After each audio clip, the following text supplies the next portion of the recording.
అందరికీ నమస్కారం. Welcome to our YouTube channel అనగనగా ఓ కథ. మంచి కథలు వినడానికి మా ఛానల్ను తప్పకుండా సబ్స్క్రైబ్ చేయండి. అలాగే మీ ఫ్రెండ్స్ అండ్ ఫ్యామిలీకి షేర్ చేయండి. ఇప్పుడు మనం వినబోయే కథ శ్రీమతి మన్నెన్ శారద గారు రాసిన ఆ తీయని రోజులు ఇంకా రానే రావు అనే కథ. మరి కథ ఏంటో విందామా? వేసవి సాయంత్రం. సూర్యుడు అస్తమించి అరగంటకు పైగా దాటినా అతని తీవ్ర కిరణాల తాలూకు జేగురు రంగు ప్రకృతినంతా ఆవరించే ఉంది. ఊరంతా దీపాలు వెలిగాయి, ఆ వీధిలో తప్ప. ఆ వీధిలో ఎప్పుడు దీపాలు వెలగవు. కానీ అది మున్సిపాలిటీ వారి తప్పు కాదు.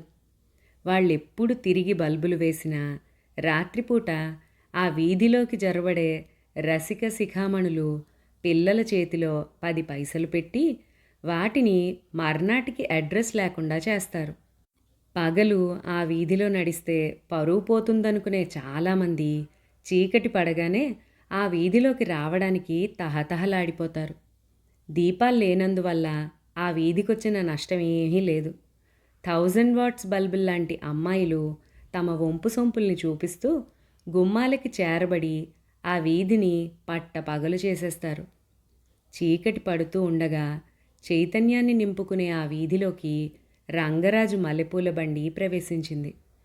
వీధంతా పూలవాసనతో గుప్పుమంది. వీధి తలుపులు ఓరగా తెరుచుకున్నాయి.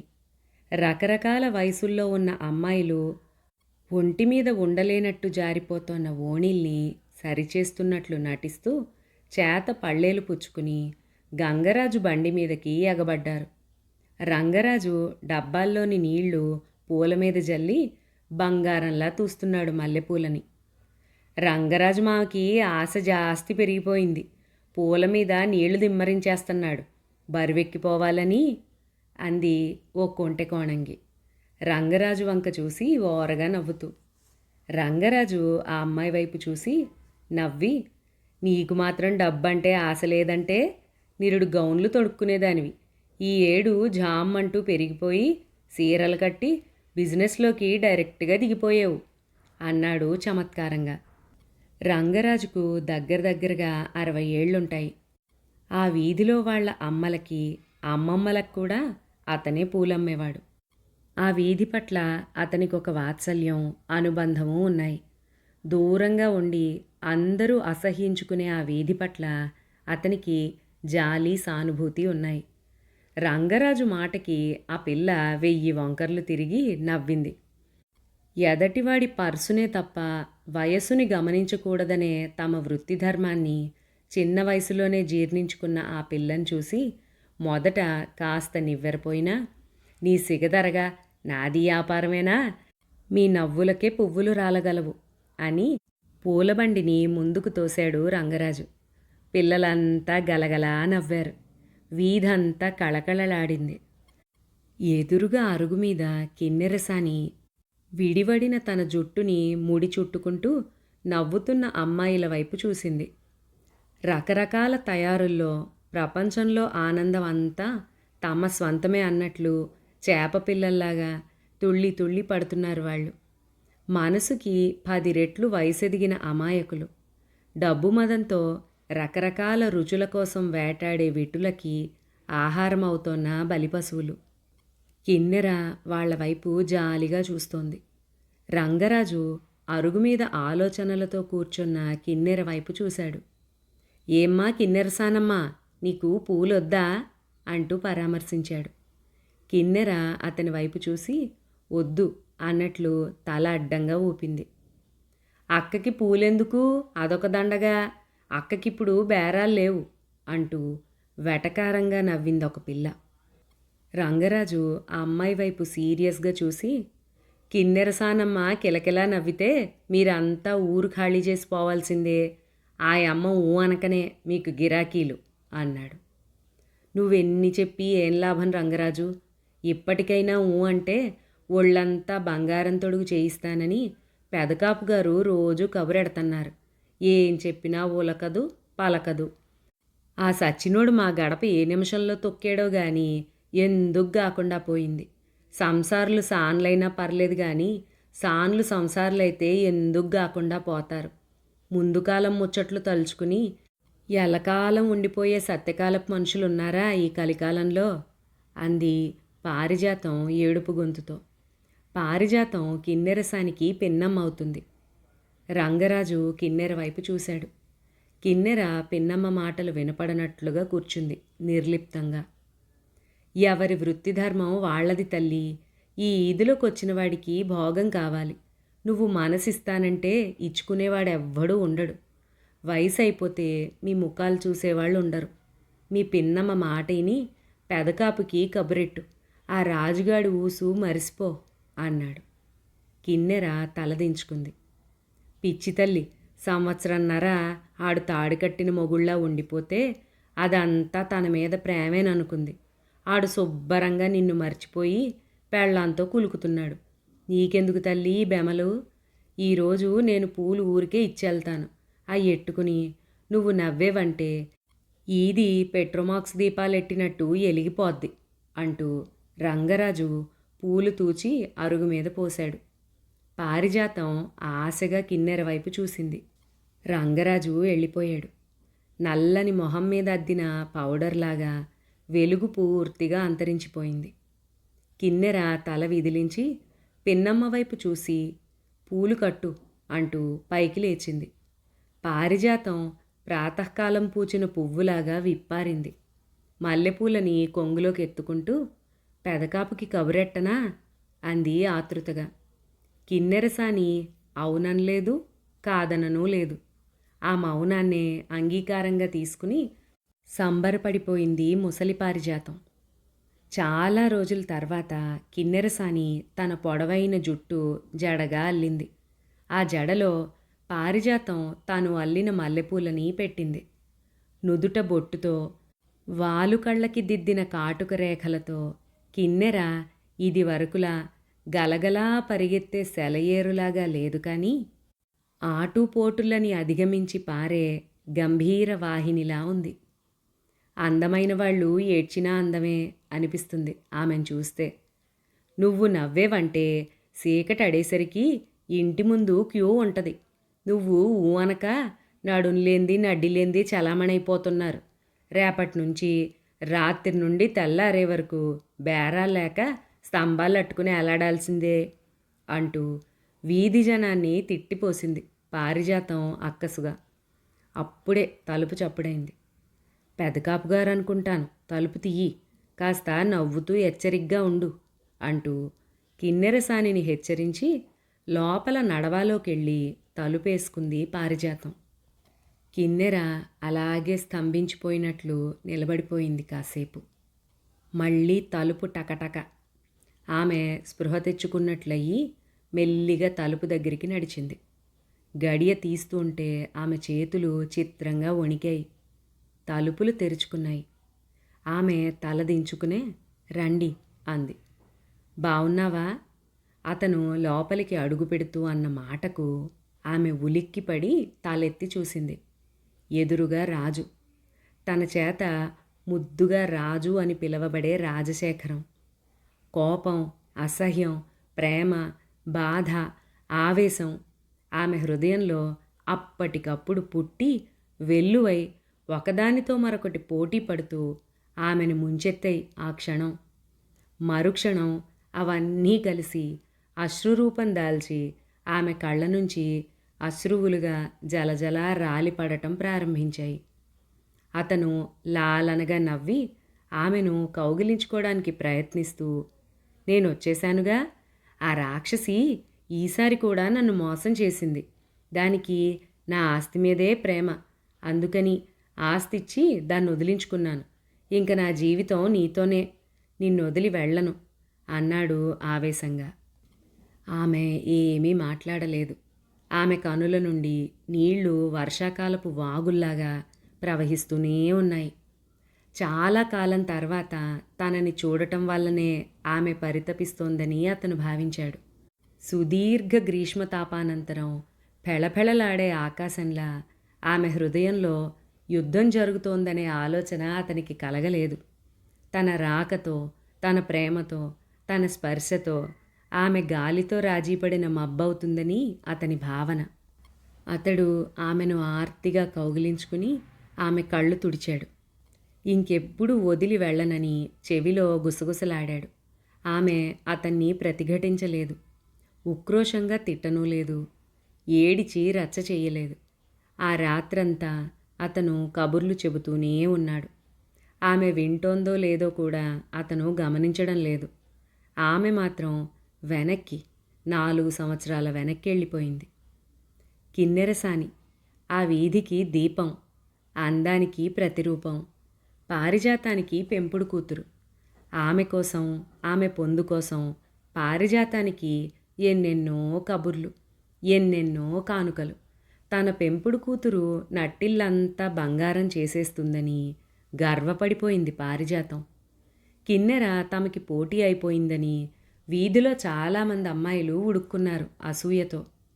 కిన్నెరకి ఏమీ పట్టేది కాదు. తను అడుగేస్తే నాట్యమని, తను నవ్వితే ముత్యాలు రాలతాయని, తన అందం రంభకైనా లేదని ఎవ్వరేం చెప్పినా ఆమె నవ్వేది. ఆ నవ్వులో కల్మషం లేదు. అతిశయం అంతకన్నా లేదు. తరతరాల వృత్తి ధర్మమే ఆమెకు తెలుసు. ఆ రోజు ఆమె జీవితాన్ని మార్చేసిన రోజు. చీకటి పడుతూ ఉండగా ఆమె వెలుగు నింపుకుంటూ తయారవుతోన్న వేళ ఒక అపరిచిత వ్యక్తిని వెంటబెట్టుకుని పరమేశం వచ్చాడు. ఆ పరమేశం పారిజాతానికి తమ్ముడి వరస అవుతాడు. మందు నిషాలో తూలుతోన్న ఆ వ్యక్తిని హాల్లో కూర్చోబెట్టి పరమేశం పారిజాతం పక్కన కూర్చుని గుసగుసలాడాడు. అక్కా, ఇతను బంగారు చిలక. ప్రేమించి ఒక బీదపిల్లని పెళ్లి చేసుకుని ఆస్తిని ఎడంకాలతో తన్నేశాడు. ఇతని పెళ్ళాం ఆస్తి కోసమే ఇతన్ని పెళ్లి చేసుకుంది. ఆస్తి లేని నువ్వెందుకని చిటికెన వేలుతో తోసేసింది. ఇతగాడు ప్రేమ దోమ అంటూ బార్ల వెంబడి పడి పీపాల కొద్దీ తాగేస్తుంటే మెల్లగా మచ్చిక చేసి ఇటు తీసుకొచ్చాను. ఇతన్ని గాని మన కిన్నెర మచ్చిక చేసిందంటే మనం ముందు 3 తరాలు బిజినెస్ మానేసి కాలు మీద కాలేసుకుని తినచ్చు. పారిజాతం మూతి బిగించింది. ఆస్తిని ఎడంకాలతో తన్నేసిన ఇతగాణ్ణి మనమేం చేసుకోవాలి అంది హేళనగా. నువ్వు అంత మాట అంటావని తెలిసే అక్క. ఇతను ఆ తండ్రికి ఒక్కగానొక్క కొడుకు. ఆ ముసలోడు బెంగతో మంచం ఎక్కి కొడుకుని ఒకటే పనిగా కలవరిస్తున్నాడంట. వాడు హరి మనగానే ఆస్తంతా 4 కాళ్ల మీద నడిచిరాదు. అందాక మన చేతిది కాస్త పడినా సర్దుకోవాలా అన్నాడు పరమేశం పారిజాతంతో. పారిజాతం అయిష్టంగానే హాల్లోకి వచ్చి చూసింది. అతను స్పృహలో లేడు. అతని మెడలో రవ్వలు పొదిగిన పులుగోరు పతకం, చేతికున్న డైమండ్ రింగు, పల్చటి జేబులోంచి కనిపిస్తోన్న 100 కాగితాలు పారిజాతానికి నచ్చాయి. తాగున్నాడు, పోగొట్టుకుంటాడేమో, మెలకు వచ్చాక ఇస్తాను అంటూ వాటిని తీసుకుంది పారిజాతం. ఇహ ఒకటే ఇవ్వడం గాని నాకు 100 పడేవే అక్క అన్నాడు పరమేశం నవ్వుతూ. చాలే సంబడం. ఇతగాడిక్కడ మకాం వేసాడంటే ముందు ముందు ఎంత ఖర్చు అవుద్దో లేనిపోని తద్దినం తెచ్చిపెట్టావు అంటూ విసుక్కుంటూ కిన్నెరా అంటూ పిలిచింది. కాలిమువ్వలు గల్లు గల్లుమంటూ అంటే వాలుజడ ముందుకేసుకుని వచ్చి నిలబడింది కిన్నెర. ఇతని పేరు రాజశేఖరం అట. గొప్పవాళ్ళ అబ్బాయి. కాస్త ఇతన్ని కనిపెట్టు అంది పారిజాతం. ఉత్త కనిపెట్టడమే కాదు, కనికట్టు పెట్టినట్లు నీ కాళ్ల దగ్గర పడి ఉండేటట్లు చేసుకోవాలే పిల్ల అంటూ నవ్వేసి వెళ్ళిపోయాడు పరమేశం. పారిజాతం లోపలికి వెళ్ళాక కిన్నెర అతన్ని తేరిపారా చూసింది. అమాయకమైన మొహం, అందమైన శరీరం, పట్టుదలని సూచించే సూదైన ముక్కు, ముఖ్యంగా ప్రేమ కోసం లక్షల ఆస్తిని వదిలేశాడంటే ఆమెకు చెప్పలేని ఆశ్చర్యం వేసింది. డబ్బు కోసం నటించమని చెప్పే ఆమె వృత్తి ధర్మం అతని నిజాయితీకి విస్తుపోయింది. ఆమెకు ఆ రాత్రి అతన్ని గురించి విస్మయం, మర్నాడు ఆకర్షణ, ఆ తర్వాత ఆరాధన. అలా అలా పూర్తిగా అతన్ని ప్రేమించడం మొదలుపెట్టింది. అతను మొదట ఆమెను అసహ్యించుకున్నాడు, తర్వాత విసుక్కున్నాడు. కానీ ఎందుకో ఎక్కడికి వెళ్ళిపోలేకపోయాడు.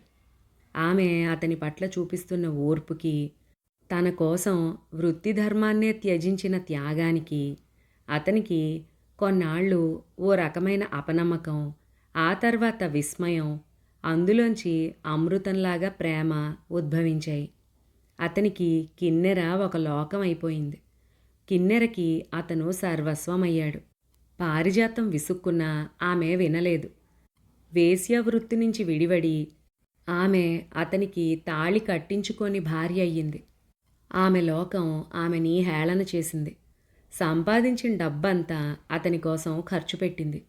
పారిజాతం కోపగించి ఆమెకు దూరంగా వెళ్ళిపోయింది. అలా సంవత్సరన్నర అతను కిన్నెరే లోకంగా బతికాడు. అప్పుడే సరిగ్గా అతని భార్య సావిత్రి అతని వెతుక్కుంటూ వచ్చింది. తన తప్పులు క్షమించమని కాళ్ల మీద పడి ఏడ్చింది. రాజు అంతరాంతరాల్లో ఇన్నాళ్లుగా గడ్డకట్టిన ప్రేమ ఆమె ఏడుపుకి కరగడం ప్రారంభించింది. సావిత్రి అప్పటికి వెళ్ళిపోయినా అతను తిరిగి సుఖంగా బతకలేకపోయాడు. నేను వెళ్ళిపోతాను అన్నాడొకరోజు కిన్నెరతో. ఎక్కడికి అంది కిన్నెర ఆశ్చర్యంగా చూస్తూ. నా భార్య దగ్గరికి. ఆమె నా కోసం బెంగ పెట్టుకుందట. కిన్నెర ఆ జవాబు విని నివ్వెరపోయింది. నువ్వు వెళ్ళిపోతే నేను బెంగ పెట్టుకుంటాను అంది మొండిగా. అతను నవ్వాడు. ఎందుకు నవ్వుతావు అంటూ కోపంగా అడిగింది. నువ్వు వృత్తిరీత్యా వేశ్యవు, నీకు బెంగేమిటి అన్నాడతను నిరసనగా. కొరడాతో కొట్టినట్లు విలవెల్లాడిందామె ఆ మాటకి. కళ్ళ నిండా సర్రున నీళ్లు తిరిగాయి. ఛ, ఏడవకు, నా ఆస్తి వచ్చేశాక నీకు కావలసినంత డబ్బిస్తాను అన్నాడు. నేను నిన్ను ప్రేమించాను, నువ్వు లేకపోతే బతకలేను అంది దిగజారిపోతూ. అంతకుముందు అంటోన్న అతని గొంతులో అవహేళన. ఇక అతను ఆగడని ఆమెకు అర్థమైంది. కుప్పలా కూలిపోయింది. కనిపించని ఆమె మనసు మించి అతను రాక్షసంగా అడుగులేసుకుంటూ వెళ్ళిపోయాడు.